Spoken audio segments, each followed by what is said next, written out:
Welcome to horror. True horror. I'll never forget it. That's your cue, Jason. What? We're doing the show. Oh. Yeah. You might need to turn the TV volume down. It's pretty loud in my... This is the truest horror. Having loud volume pumped into your ears. And, you know, a control scheme that you hate. Wait, it's the control... No, it's not the control scheme you hate about this game, right? It's What do you hate about Resident Evil 4, Jason? Let's jump right into it.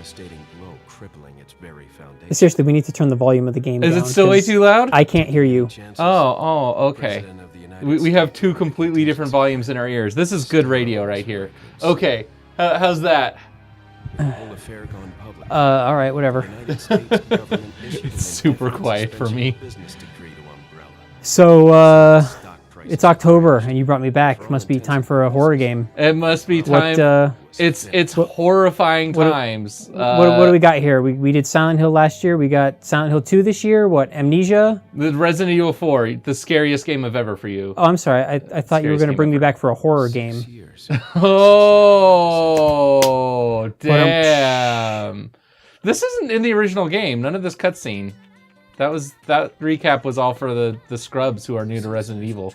Even though this game is just fine if you're new to Resident Evil. It's my first Resident Evil game. It's because it's not a Resident Evil game. Right, yeah, so what was the point of the rest of that? I mean... Just start us here, like the original game did. Why add 2 minutes of cutscene?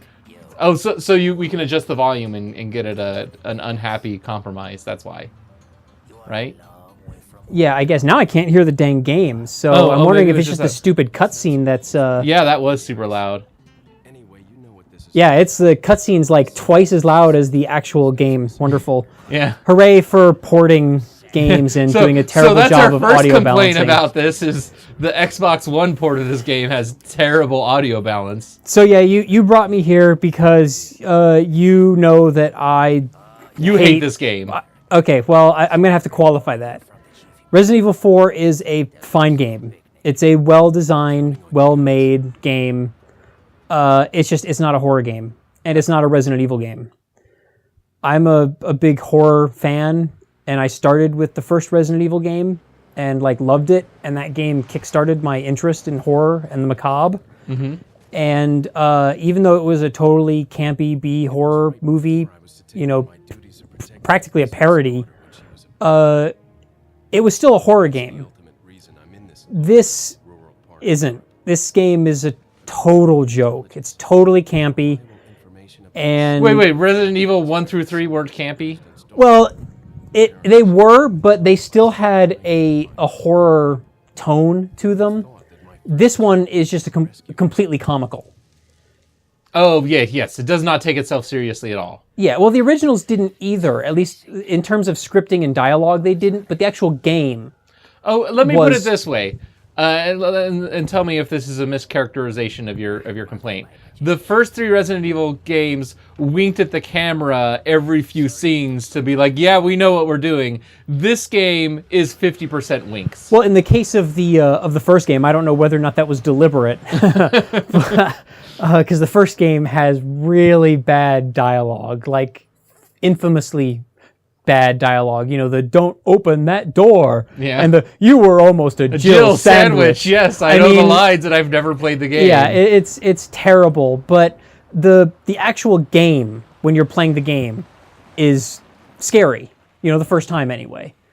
Resident Evil 4, I did not find scary or frightening in any way at all. The only thing that's scary about the game is that it was the first Resident Evil game that was actually, difficult. Yeah, there's tension, but you're never scared. There are jump scares, but you're never like... It's all mechanical tension, though. Right, yes, right? It's in the gameplay. The gameplay is scary because there is a legitimate threat of... And scary isn't even the right term. You are afraid... You have a legitimate fear in this game of actually being killed in every single encounter. Yes. Whereas the original games were this slower, more plodding, slow-building, cerebral games of attrition. Yeah. Where if you died in any single encounter in that game, it was because you were trying to. Because those games were easy. But what made them difficult was the long-term, almost logistical challenge of the game. It was managing your resources, managing your supplies, managing your health, making sure that you were saving cameras. at appropriate times. Okay, let's see if I can strafe, if it'll tell me. It wasn't on the control mapping. It wasn't? Okay, that might not be there then. So, yeah, the original version of the game did not have the ability to strafe, despite being an over-the-shoulder shooter and just absolutely reveling in hiding monsters behind corners so that there was no way to find out they were there faster. without literally running around the corner and taking cheap hits. Mm-hmm. But the thing that really annoys me about Resident Evil 4 is that it set a lot of... sorry for camera wobbly people. I've never played this on this console, so controls are all going to be new to me. Resident Evil 4 set a lot of gaming industry standards that I do not like. Okay. And the biggest one was that it almost single-handedly killed the survival horror genre. Yeah, because it was so popular. It took the most the most popular survival horror series and then made it into an action game. Right. If this game had any other title other than Resident Evil, I'd probably like it just fine. Mm-hmm. And again, it's a good game. It is a well-made game. It's very polished. It plays very well. It's mostly comfortable to play other than the lack of the strafe command. I was wondering if you might recognize but the girl in it's... the photograph. You know, again, I liked those old classic survival horror games. I liked the original Resident Evil. I liked the Silent Hill games. You know, I liked Alone in the Dark. You know, things like that. And this game pretty much killed that entire genre. And the only game that came out between, like, Resident Evil 4 and the newest Resident Evil 7... How do I shoot? That's not how I shoot. One of the trigger buttons. I want to say Is it the left or right? Okay, you hold the left trigger button. Yeah, and then shoot with the right. Shoot with the right. What What was I difficulty saying? am I on? Jeez. And they took off. Our buddies are like, see ya. Now I forgot what I was saying. Yeah, so the only game that could even remotely be called a survival horror game that was released by large publishers and developers between the release of Resident Evil 4 and Resident Evil 7 was Dead Space. The first Dead Space. Oh, I loved that game. You had me play that. Maybe we should play that next Halloween. Oh, the first Dead Space is good. I like it. I mean, it in terms of survival horror, it's still far more on the action end of the spectrum than on the horror or survival end. But that game actually did have a pretty good atmosphere. But other than that, you had to go to indie games. And even in the indie game realm, games like Amnesia and stuff like that are still not quite like the old school survival horror games. Because they're a lot more about the... Ooh. Modern indie survival horror games are all the run and hide kind of games where you just they never let you actually confront the enemies. And again, up until, the recent release of Resident Evil 7, which is really good, there just weren't any survival horror games anymore. Even Silent Hill went the route of trying to replicate Resident Evil 4 with Homecoming and was absolutely abysmal. So I have one correction to make. You were not on this show to critique this game with me. You were going to be on this show anyway, and I said, what is the best way I can torture Jason? By making me watch it or by making me play it? Yeah. Again, it's a fine game. It's just... It's not a horror game. And are you lost or something? Yeah, what am I? I'm supposed to defend myself against them attacking me, but it said get out of there. Do I just go out the window? Oh, aren't you supposed to jump out the upstairs window or something? Oh, I jump out this window. Okay. I thought you knew this game. Jeez. I haven't played it in 7 or 10 years. Oh, you guys weren't there before. But anyway, I was talking a little while ago about how this game popularized a lot of modern gaming industry cliches that I don't like. Yeah. And one of them is game difficulty. This game set a new standard for game difficulty, and it's not a standard that I particularly care for. You mean it's a little too hard early on, or it's not necessarily that it's too hard. It's that it's I'm not quite sure how to. It makes you go through the same segments again and again sometimes. Yes, until it's a trial and error kind of difficulty. I wrote a blog post about this many years ago about the original Resident Evil save system and how having the long distances and time between saves. Yeah, there are long save. Yeah. It was a pain in the ass. I missed class one day because of that. Yeah, it was a pain in the ass if you go 2 hours without saving and then you die, right? I mean, that sucked. But you never make that mistake again, right? You make that mistake one time, and you're saving every time you come across a typewriter from then on in the original Resident Evil. Right. And one part of the genius of that original save system was the game gives you more than enough ink ribbons to be able to save every time you run across a typewriter. The problem is whether or not you want to save room in your inventory for the ink ribbons. The act of saving became an element of strategy for the game in a game that was all about resource management. And that was brilliant. Absolutely brilliant, I thought. It upped the tension. And on the base game of this, the base difficulty, you find yourself having to throw items away. There's no management. It's, what do I throw out now? Right, and those original games were games of attrition. They were games of long-term planning. Yeah, and we didn't have the option management. to play this on hard mode. Like probably hard mode is a better way to play this game. Yeah, honestly. probably. But what Resident Evil 4 started the gaming industry towards is creating all of these very short set-piece encounters that are designed to kill you once or twice before you learn how to beat them.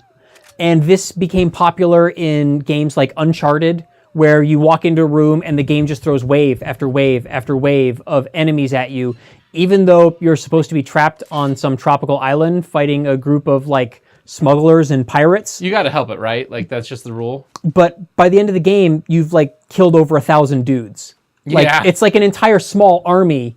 Like an entire small country's army. Yeah, like what's killed. What's like, the PlayStation exclusive game that's like? Nathan Drake. What's... That's what I was talking about. Uncharted. Oh, sorry. And this game does that. Sorry. Right. This game set that precedent for games moving forward. That's funny that you were talking about Uncharted, and I thought about Uncharted without you actually saying the name of it. Right. Where the challenges are less cerebral and more just in the moment. If that makes sense. Yes. It's more about your reaction. It's a test of reflexes and reaction and aiming. Like short-term like observation, like noticing these booby traps and stuff like that. Well, Leon, you just breathe too much. I guess that's to stop you. Whereas the older games again were about long-term challenges.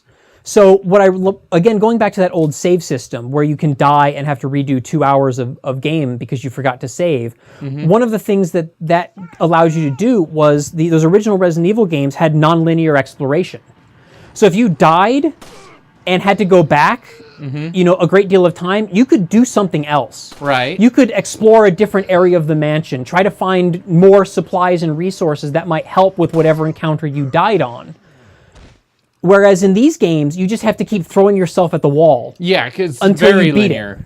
Yeah, very linear. And I'm not saying that I don't like linear. I'm not one of those people who thinks linear is a four-letter word in video games. Linear is fine. What I don't like is that they just design these encounters to make you have to replay them over and over and over again. I'd rather replay 2 hours worth of game and be able to do things different in that 2 hours. Well, one thing they did continue definitely with this, like as you were saying earlier. Sorry to like go like take you off your monologue because like you actually had a lot to say.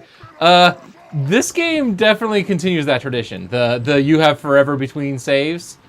I have on many occasion. Well, like when I first played this game, I was in college. Saves, but not checkpoints, because the game checkpoints you like at every door you go through. That is true.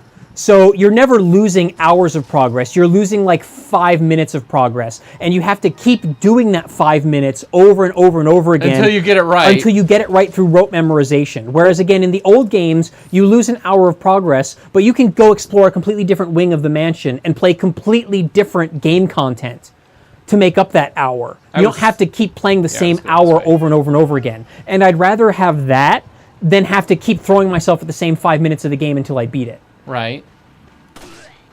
Okay. I'm not good at these controls. Like, this is not as good as the GameCube controls. I'm gonna say it there. I said it. Yeah, I played the original. The first time I played the game, it was on the PS2 because I never had a GameCube. So I missed out on the original release of RE4 and games like Eternal Darkness and stuff like that.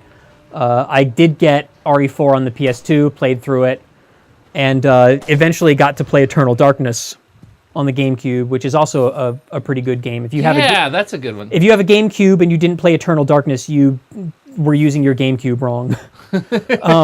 Yeah, that was one of the best games. It's a shame that the second one never got made because the only way they could fund it was to literally steal resources from another project and then get in legal trouble for doing that. Right. So I loved survival horror games, and it was really depressing to have to go through. When was this game released? This was like 2002, 2003, something like that? 2003 or 2004. So yeah, 2003 all the way up till RE7 was last fall, 2017. So we're talking like 14 years or so. Yeah, at least a dozen years. And the only like large, big budget survival horror game that came out in that time period was, like I said, Dead Space. So that sucked. That was a really unbearable... Boy, Strafe would be nice right now. Well, exactly. This is what I was talking about. The game loves to hide these enemies around corners, and the only way for you to do anything about it is to run through that doorway and risk taking a cheap shot. I think the Wii version had strafing too. I have an unopened copy of it. The Wii version, I think, did. I know some ports of the game did add a strafe in. Yeah, you thought you were clever, buddy, huh? But yeah, the GameCube version, I'm pretty sure the PS2 port did not have strafing. Is he still alive? Don't they dissolve after you kill them? Yeah, I'm thinking maybe he's I don't think so, because the reticle doesn't. Yeah. It goes through we'll him. say he's dead. And we'll continue this next time on The Branch.